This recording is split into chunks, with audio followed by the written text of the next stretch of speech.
Hi hello friends, welcome back to my channel. ನಾನು ನಿಮ್ಮ ಅಶ್ವಿನಿ ಶ್ರೀನಾಥ್. ಎಲ್ಲರೂ ಹೇಗಿದ್ದೀರಾ? ಐ ಹೋಪ್ ಎಲ್ಲರೂ ಚೆನ್ನಾಗಿದ್ದೀರಾ ಅಂತ ಅಂದ್ಕೊಳ್ತೀನಿ. ಎಲ್ಲರಿಗೂ ಗೌರಿ ಗಣೇಶ ಹಬ್ಬದ ಶುಭಾಶಯಗಳು. ನಮ್ಮೂರಲ್ಲಿ ಈ ವರ್ಷ 81ನೇ ವರ್ಷದ ಗಣೇಶೋತ್ಸವನ ಆಚರಿಸ್ತಾ ಇದ್ದೀವಿ. ಸೊ ವರ್ಷದಿಂದನೂ ಇಟ್ಕೊಂಡು ಬರ್ತಾ ಇದ್ದಾರೆ. ಸೊ ಅದೇ ರೀತಿ ಈ ಒಂದು ಹಬ್ಬವನ್ನು ಊರವರೆಲ್ಲ ಸೇರಿಕೊಂಡು ತುಂಬ ಅದ್ಧೂರಿಯಾಗಿ ಮಾಡ್ತೀವಿ. ಈ ಸತಿನೂ ಅದ್ಧೂರಿಯಾಗಿ ಆಗ್ತಿದೆ, ಆದರೆ ಮಳೆ ಬಿಡ್ತಾ ಇಲ್ಲ, ತುಂಬ ಅಂದರೆ ತುಂಬ ಮಳೆ. ಸೊ ಅದರಲ್ಲೂ ಹಾಗೋ ಹೀಗೋ ಚೆನ್ನಾಗಿ ಮಾಡ್ತಾ ಇದ್ದೀವಿ. ಸೊ ಮೊದಲು ಗಣಪತಿಯನ್ನು ತಗೊಂಡು ಬಂದು ಬಾವಿ ಕಟ್ಟೆ ಮೇಲೆ ಇಟ್ಬಿಟ್ಟು ಗೌರಿಯನ್ನು ತುಂಬಿಕೊಂಡು ಗೌರಿ ಗಣೇಶ ಎರಡನ್ನೂ ಪೂಜೆ ಮಾಡಿ ಆಮೇಲೆ ಮಂಟಪಕ್ಕೆ ತಗೊಂಡೋಗಿ ಗಣೇಶನ ಮತ್ತು ಗೌರಿನ ಕೂರಿಸುವಂಥದ್ದು. ಇಲ್ಲಿ ಬಾವಿಕಟ್ಟೆಯಲ್ಲಿ ಪೂಜೆ ಮಾಡ್ತಾ ಇದ್ದಾರೆ. ಸೊ ಇದಕ್ಕೆ ನಾವು ಬ್ರಾಹ್ಮಣರನ್ನೇ ಕರೆಸಿ ಪೂಜೆ ಮಾಡಿಸ್ತೀವಿ. ಸೊ ಊರವರೆಲ್ಲ ಒಟ್ಟು ಸೇರ್ಕೊಂಡು ಮಾಡ್ತಿರುವಂಥ ಈ ಫಂಕ್ಷನ್ ತುಂಬ ಅಂದರೆ ತುಂಬ ಚೆನ್ನಾಗಿರುತ್ತೆ. ಸೊ ಈ ವರ್ಷವೂ ಅಷ್ಟೇ ಚೆನ್ನಾಗಿರುತ್ತೆ ಅಂತ ಹೇಳಿ ಅಂದ್ಕೊಂಡಿದ್ದೀನಿ. ಬಿಕಾಸ್ ತುಂಬ ಮಳೆ ಇರೋದ್ರಿಂದ ಹೇಗಾಗುತ್ತೆ ಅನ್ನೋದು ಗೊತ್ತಿಲ್ಲ. ಸೊ ತುಂಬ ಮನೋರಂಜನಾ ಕಾರ್ಯಕ್ರಮಗಳಿರುತ್ತೆ, ಆಟೋಟ ಸ್ಪರ್ಧೆಗಳಿರುತ್ತೆ. ಲೇಡೀಸಿಗೆ, ಜೆಂಟ್ಸ್ಗೆ, ಮಕ್ಕಳಿಗೆ ಎಲ್ಲರಿಗೂ ಆಟ ಆಡಿಸ್ತಾರೆ. 3 ದಿನ ಇಡ್ತಾರೆ ನಮ್ಮೂರಲ್ಲಿ ಗಣೇಶನ.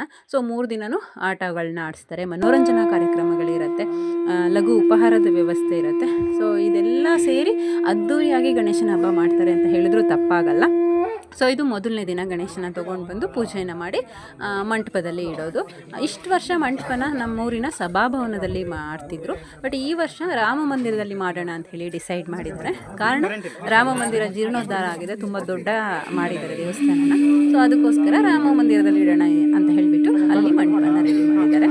ಸೊ ಇಲ್ಲಿ ಪೂಜೆಯನ್ನು ಮುಗಿಸಿ ನಾವು ತೊಗೊಂಡೋಗಿ ಅಲ್ಲಿ ಮಂಟಪಕ್ಕೆ ಇಡ್ತೀವಿ. ಸೊ ಇವತ್ತು ಫಸ್ಟ್ ಡೇ. ಇವತ್ತು ಏನೇನೆಲ್ಲ ಮಾಡ್ತಾರೆ ನಮ್ಮೂರಲ್ಲಿ ಗಣೇಶನ ಇಟ್ಬಿಟ್ಟು ಅಂತ ಹೇಳ್ಬಿಟ್ಟು ನಿಮ್ಮ ಜೊತೆ ಶೇರ್ ಮಾಡ್ಕೊಳ್ಳೋದಕ್ಕೆ ಇಷ್ಟಪಡ್ತೀನಿ.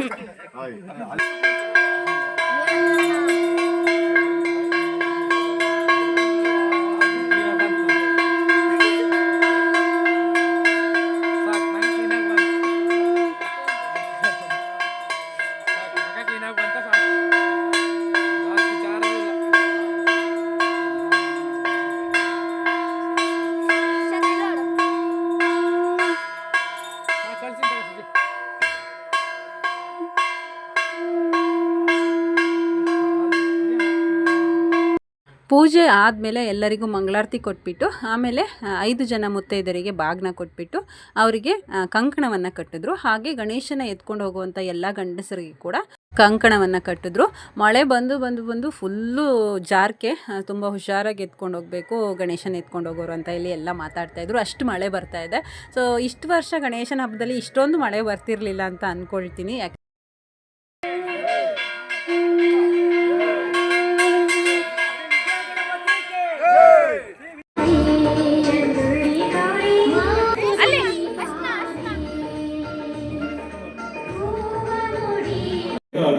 They can be superior or the activities organized as to really shock this ಇಷ್ಟಕಾಮ್ಯಾರ್ಥ ಸಿದ್ಧಾರ್ಥಂ ಯನ್ನತ್ವಾ ಕೃತಕೃತ್ಯಾಸು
ಸೊ ಪೂಜೆ ಎಲ್ಲ ಆದಮೇಲೆ ಪ್ರಸಾದನ ಕೊಟ್ಟರು. ಪ್ರಸಾದ ತಗೊಂಡು ನಾವು ಸಭಾಭವನದ ಕಡೆಗೆ ಬಂದ್ವಿ. ಸೊ ಬರೋಷ್ಟೊತ್ತಿಗೆ 7 ಗಂಟೆ ಆಗಿತ್ತು. ಸೊ 7 ಗಂಟೆಯಿಂದ ಕ್ವಿಝ್ ಸ್ಟಾರ್ಟ್ ಆಯಿತು.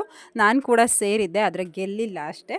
ಅದಾದಮೇಲೆ ಕೆಲವೊಂದೊಂದು ಆಟಗಳನ್ನ ಆಡಿಸಿದ್ರು. ಇವತ್ತು ಅಂತಂದರೆ ಗಣೇಶನ ಇಟ್ಟಿದ್ದು ನೆನ್ನೆ. ಸೊ ಇವತ್ತು ಕೆಲವೊಂದು ಆಟಗಳನ್ನ ಆಡಿಸಿದ್ರು. ಲೋಟನ ಪಿರಮಿಡ್ ಥರ ಜೋಡಿಸೋದು. ಸೊ ನಾವೆಲ್ಲ ಅಲ್ಲಿ ಜೋಡಿಸ್ತಾ ಇದ್ದರೆ ನನ್ನ ಮಗಳು ಕೆಳಗಡೆ ಜೋಡಿಸ್ತಾ ಇದ್ಲು. ಸೊ ಅದರಲ್ಲೂ ಕೂಡ ತುಂಬ ಎಂಜಾಯ್ ಮಾಡಿದ್ವಿ. ಅದಾದಮೇಲೆ ಊಟನ ಕೊಟ್ಟರು. ಊಟ ಅಂದರೆ ಲಘು ಉಪಹಾರ, ಪಲಾವ್ ಮತ್ತು ಮೊಸರು ಬಜ್ಜಿ. ಪ್ರತಿಯೊಂದು ಆಟನೂ ಸಪ್ರೇಟಾಗಿ ಆಟ ಆಡಿಸ್ತಾಯಿದ್ರು. ಲೇಡೀಸ್ಗೆ, ಜೆಂಟ್ಸ್ಗೆ ಮತ್ತು ಮಕ್ಕಳಿಗೆ ಅಂಥೇಳಿ ಸಪ್ರೇಟಾಗಿ ಆಟ ಆಡಿಸ್ತಾಯಿದ್ರು.